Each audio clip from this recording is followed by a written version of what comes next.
Episode 10 के शुरुआत में जुन्मो गीचुल से पूछता है, तुमने मुझे जापानीज लोगों के बारे में बताया क्यों नहीं। गीचुल कहता है, तुमने चाइनीज लोगों को हैंडल कर लिया, इसलिए जापानीज लोगों को मुझे हैंडल करने दो। और वैसे भी कानेमोटो रास्ते से हट चुका है, इसलिए कुछ शुरू करने के लिए तुम्हारे पास अच्छा मौका है। जुन्मो पूछता है, तुम किस बारे में बात कर रहे हो। गीचुल कहता है, जैसे ही ये डील खत्म हो जाएगी मैं इस बिजनेस लाइन को छोड़ दूंगा और उसके बाद तुम इस बिजनेस को हैंडल कर सकते हो। अब मैंने अपनी लाइफ का एक नया गोल सेट किया है जहाँ पर मुझे नॉर्मल लोगों की तरह जीना है। मेरे माइंड में कभी भी पहले ये थॉट नहीं आया, लेकिन जब से मैं यूजंग से मिला हूँ मैं इस बारे में सोच रहा हूँ। मैं एक ऐसा इंसान बनना चाहता हूँ जो यूजंग डिजर्व करती है, इसलिए मैं आज के बाद उसे दिखाऊंगा कि मैं बदलना चाहता हूँ। फिर गीचुल उसे एक बिजनेस कॉन्फ्रेंस के लिए लेकर जाता है जहाँ पर थोड़ी ही देर में यूजंग भी पहुँच जाती है। गीचुल जुन्मो से कहता है, मैं यूजंग को दिखाना चाहता हूँ कि मैं धीरे धीरे करके बदल रहा हूँ। कॉन्फ्रेंस चल ही रहा होता है, तभी वहाँ पर डिटेक्टिव मिंगो पहुँच जाता है। वो गीचुल से कहता है, लगता है तुमने बहुत सारे पैसे कमा लिए हैं, इसीलिए तुम इतने बड़े बिजनेस में इन्वेस्ट कर रहे हो। फिर वो यांकीस के बारे में पूछने लग जाता है। वो पूछता है कि तुमने यांकीस को कहाँ छुपाया है। फिर वो गीचुल के पास जाकर कहता है, मुझे पता है कि तुम ही गंगानम क्रिस्टल के ओनर हो, तुम अपने सारे ड्रग ट्रेड्स बंद कर दो और खुद को सरेंडर कर दो, इसी में तुम्हारी भलाई है। गीचुल कहता है, मुझे नहीं पता कि तुम किस बारे में बात कर रहे हो। मिंगो कहता है, अगर तुमने मेरी बात मानकर ड्रग ट्रेड बंद कर दिया तो मैं उस इन्वेस्टिगेटर के बारे में पता लगाऊंगा कि आखिर उसकी मौत कैसे हुई। जब मिंगो बाहर आता है तो वहाँ पर हम दूसरे डिटेक्टिव को देखते हैं जो बाहर से उन सबकी फोटोज क्लिक कर रहा था। गीचुल को स्टेज पर बोलने के लिए इन्वाइट किया जाता है क्योंकि उसी ने इस बिजनेस में इन्वेस्ट किया था। इतने में जुन्मो बाहर जाकर दोयोंग को कॉल करता है और वो मिंगो के बारे में बताता है। जुन्मो कहता है, मिंगो की वजह से मेरा काम और भी ज्यादा मुश्किल हो गया है। वो हर जगह अपनी नाक घुसाता है और यहाँ तक कि आज उसने यूजंग का चेहरा भी देख लिया है। फिर जुन्मो कहता है, अगर हमसे पहले मिंगो ने गीचुल को अरेस्ट कर लिया तो हमने आज तक जितना भी काम किया है वो सारा बर्बाद हो जाएगा। अब इसलिए प्रोसिक्यूटर एक दूसरे डिटेक्टिव को कॉल करता है। वो उसे मिंगो के बारे में पूछता है। वो कहता है, मिंगो के सारी एक्टिविटीज की मुझे अपडेट चाहिए। अगले सीन में सारे ही लोग डिनर कर रहे होते हैं, तभी वहाँ पर हेरियन भी पहुँचती है। हेरियन यूजंग से कहती है, मुझे पता चला है कि तुम एक पुलिस वाली हो और मैंने सुना है कि तुमने गीचुल की जान बचाने के लिए गोली भी चलाई थी। देखकर ऐसा लगता है कि तुम गीचुल से बहुत प्यार करती हो। फिर यूजंग हेरियन से उसके काम के बारे में पूछती है। गीचुल बताता है, हेरियन के डैड और मैं बिजनेस पार्टनर्स हैं। हेरियन यूजंग से कहती है, मुझे पता चला है कि हाई स्कूल में तुम और गीचुल एक दूसरे को पसंद करते थे और अब दोबारा से तुम दोनों डेट कर रहे हो। यह आसान तो नहीं होगा। ये सब सुनकर जुन्मो को बहुत गुस्सा आ रहा था, वो बहुत रेस्टलेस फील कर रहा था। फिर यूजंग हेरियन से पूछती है, तुम और जुन्मो रिलेशनशिप में हो। जुन्मो कहता है, हम लोग बस बिजनेस के टर्म्स में रिलेशनशिप में हैं। हेरियन कहती है, मैं जुन्मो को बहुत पसंद करती हूँ। फिर हेरियन यूजंग से कहती है, तुम गीचुल को डेट कर रही हो, तुम्हें पता भी है वो कौन सा काम करता है। यूजंग कहती है, मुझे इस बात से फर्क नहीं पड़ता कि वो कौन सा काम करता है और गीचुल ने मुझसे प्रॉमिस किया है कि वो बदल जाएगा और मुझे उस पर पूरा भरोसा है। फिर हेरियन जुन्मो को वहाँ से लेकर निकल जाती है। रास्ते में चलते चलते उसे एप्पल्स दिख जाता है तो जुन्मो उसे एप्पल्स खरीद के देता है। हेरियन बताती है, चाइना में जब भी कोई किसी को गिफ्ट देता है तो लोगों को एप्पल्स देना पसंद है क्योंकि एप्पल्स पीस का सिंबल होता है। जब पहली बार मैं कोरिया में आई थी तो गीचुल ने मुझे एक वॉच गिफ्ट किया था। चाइना में किसी को भी वॉच गिफ्ट नहीं किया जाता, वो बैड लक माना जाता है। कहा जाता है जब भी कोई किसी को वॉच गिफ्ट करता है तो वॉच के बंद पड़ने पर उस इंसान की मौत हो जाती है। दूसरी तरफ गीचुल यूजंग से माफी मांगता है। वो कहता है, हेरियन बहुत रूड हो रही थी, उसे ऐसे बात नहीं करना चाहिए था। यूजंग कहती है, कोई बात नहीं। गीचुल बताता है, आज के बाद हम वैसे भी हेरियन से नहीं मिलने वाले हैं। यूजंग पूछती है, इसका मतलब क्या है। गीचुल कहता है, तुमने कॉन्फ्रेंस में देखा तो मैंने बिजनेस में इन्वेस्ट किया है। आज के बाद मैं सिर्फ अच्छा काम करूंगा। मैं तुमसे वादा करता हूँ कि मैं बदल जाऊंगा। इस तरफ हेरियन जुन्मो के नजदीक आने की कोशिश करती है तो जुन्मो उसको रोक कर कहता है, हमें एक दूसरे के बीच डिस्टेंस मेंटेन करना चाहिए क्योंकि हमें काफी लंबे टाइम तक साथ में रहना है। हेरियन कहती है, तुम सही बोल रहे हो। फिर वो जुन्मो को बताती है, आज के बाद मैं कोरिया में ही रहूंगी और इसके लिए मैंने अपने फादर की परमिशन ले भी ली है। फिर वो उसे कोरिया का रेसिडेंशियल कार्ड दिखाती है और कहती है, मैंने अपना नाम बदल दिया है, पहले मैं हेरियन हुआ करती थी, अब से मैं सनयंग हूँ। फिर वो जुन्मो से कहती है, जब भी तुम मेरे साथ रहते हो तुम काफी रेस्टलेस रहते हो, क्या तुम किसी और के बारे में सोचते हो।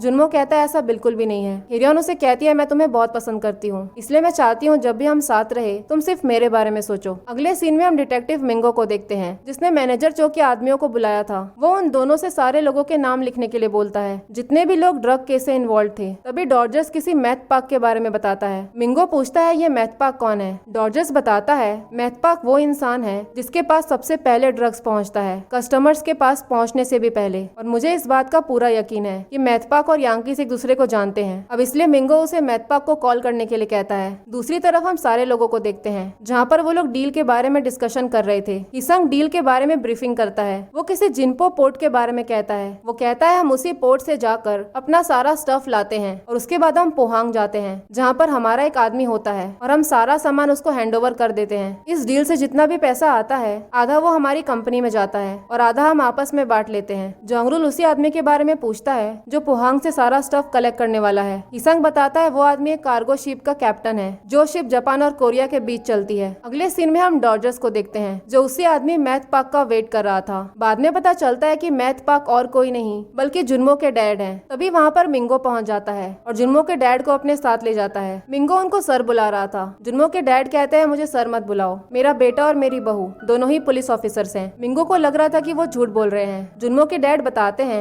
मुझे यांकिस के बारे में कुछ भी नहीं पता। मिंगो उससे पूछता है कि गंगनम क्रिस्टल कौन बना रहा है, मैं गीचुल को पकड़ना चाहता हूँ। लेकिन जुन्मो के डैड कुछ भी बताने को तैयार नहीं थे। अगले सीन में हम प्रोसिक्यूटर को देखते हैं। वो दोयुंग को बताता है कि मिंगो ने किसी जंकी को पकड़ लिया है और वो उससे पूछताछ कर रहा है। प्रोसिक्यूटर उसका नाम पाक जेमैन बताता है। ये नाम सुनते ही दोयुंग को याद आ जाता है कि ये तो जुन्मो के डैड हैं। दोयुंग उनसे कहता है इस बारे में फिलहाल के लिए हमें जुन्मो को नहीं बताना चाहिए। फिर हम दोयुंग को जुन्मो के डैड जेमैन के साथ देखते हैं। दोयुंग उनसे पूछता है कि आप पुलिस स्टेशन क्यों गए थे। जेमैन बताते हैं मैं खुद से नहीं गया था बल्कि वो लोग खुद मुझे लेकर गए थे। दोयुंग उनसे कहता है मुझे आपसे एक फेवर चाहिए, जो डिटेक्टिव आपको लेकर गया था उसे दोबारा कभी मत मिलना और अगर उसने फोर्स करने की कोशिश की तो उसे कुछ भी मत बताना, स्पेशली जुन्मो और यूजंग के बारे में बिल्कुल मत बताना। फिर दोयुंग किसी लड़की से मिलकर यांकिस के बारे में पूछता है। वो लड़की बताती है मुझे खुद नहीं पता कि वो कहाँ पर है। जब से वो मैनेजर चो के मर्डर केस में इन्वॉल्व हुआ है तब से वो गायब हो गया है। दोयुंग उसको पूछता है कि तुम्हें ये सब कैसे पता। वो लड़की बताती है मुझे ये सारा कुछ यांकिस की गर्लफ्रेंड वेंडी ने बताया है। इसीलिए दोयुंग वेंडी से मिलने के लिए जाता है। वेंडी बताती है मैं खुद यांकिस को ढूंढ रही हूँ। फिर दोयुंग उसे मैनेजर चो के बारे में पूछता है। वेंडी बताती है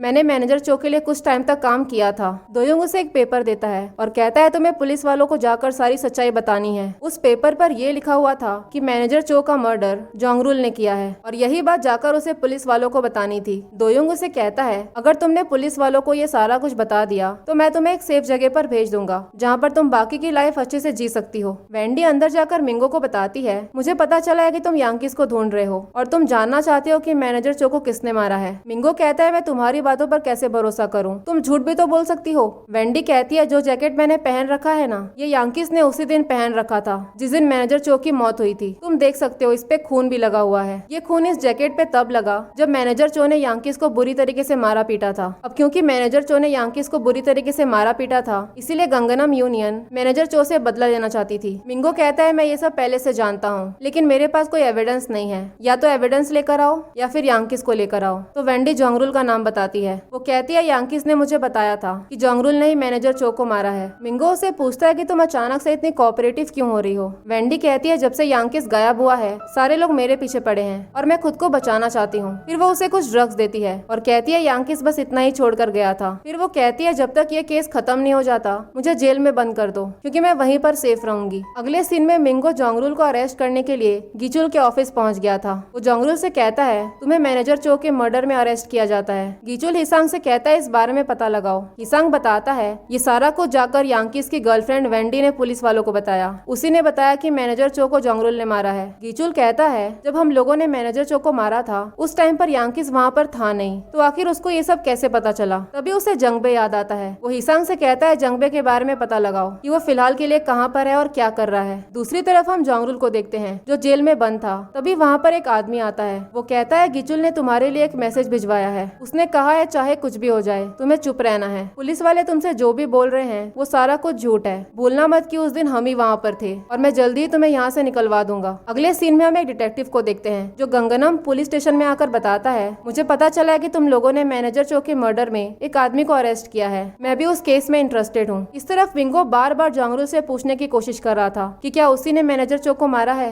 लेकिन जोंगरुल उसे कुछ भी बताने को तैयार नहीं था। तभी हम उसी डिटेक्टिव को देखते हैं जो थोड़ी देर पहले यहाँ पर आया था। मिंगो को बहुत गुस्सा आ गया था क्योंकि जोंगरुल कुछ भी नहीं बता रहा था, इसलिए वो वेंडी को लाने के लिए बोलता है। तो वो दूसरा डिटेक्टिव बताता है वेंडी को कल ही प्रोसिक्यूशन में भेज दिया गया है। नारकोटिक्स डिपार्टमेंट वाले उसे लेकर चले गए इसलिए अब वो यहाँ पर नहीं आ सकती। ये सब सुनकर मिंगो को और भी गुस्सा आ जाता है। अंदर से जोंगरुल बहुत खुश हो रहा था। तभी हम उसी डिटेक्टिव को देखते हैं। पता चलता है कि दोयुंग ने उसे अंदर भेजा था। दोयुंग उसको कहता है तुम जोंगरुल पर नजर रखना, देखना कि वो पुलिस वालों को कुछ बता ना दे। अगले सीन में हेरियन जुन्मो को बताती है हम लोगों ने डिलीवरी डेट डिसाइड कर ली है, आज से 2 दिन के बाद डिलीवरी होने वाली है। तभी जुन्मो उसे पूछता है कोई चांस है क्या कि हम अपने इम्पोर्ट को बढ़ा सके। हेरियन पूछती है अचानक से तुम मुझे ये सब क्यों पूछ रहे हो, कुछ हुआ है क्या। जुन्मो बताता है रिसेंटली एक डिटेक्टिव इस डील में घुसने की कोशिश कर रहा है है, इसलिए गीचुल बहुत ही सेंसिटिव हो गया है। हेरियन कहती है इससे तो मेरा भी नुकसान हो सकता है। जुनमो कहता है तुम टेंशन मत लो, मैं तुम्हारे साथ हूँ। अगर किसी भी टाइप की प्रॉब्लम होगी तो मैं तुम्हें सारा कुछ पहले ही बता दूंगा ताकि तुम तुरंत ही चाइना के लिए निकल जाओ। इसीलिए हेरियन इम्पोर्ट बढ़ाने के लिए मान जाती है। फिर हम प्रोसिक्यूटर को देखते हैं जो गीचुल को पकड़ने की पूरी प्लानिंग में था। वो बताता है कुछ लोग जिन्पो पोर्ट की तरफ जाएंगे और बाकी के लोग पोहांग की तरफ जाएंगे, और जितने भी फोटोज तुम लोग एज एविडेंस ले सकते हो तुम लोग लेने की कोशिश करना। अगले सीन में हम गीचुल और जुनमो को देखते हैं जो ट्रेडिंग के लिए निकल चुके थे और बाहर से हीसांग उन दोनों को गार्ड कर रहा था। दूसरी तरफ हमें गीचुल के ऑफिस का सीन दिखाया जाता है। जब वहाँ पर कोई नहीं था तब वहाँ पर जंगबे पहुँच जाता है। अंदर आकर वो कहता है गीचुल मेरे भाई, मैंने तुमसे पहले भी कहा था वो यूजंग एक पुलिस वाली है और उससे दूर रहो, वो तुम्हें कहीं का नहीं छोड़ेगी। और इस तरफ जुनमो और गीचुल जिन्पो पोर्ट से होकर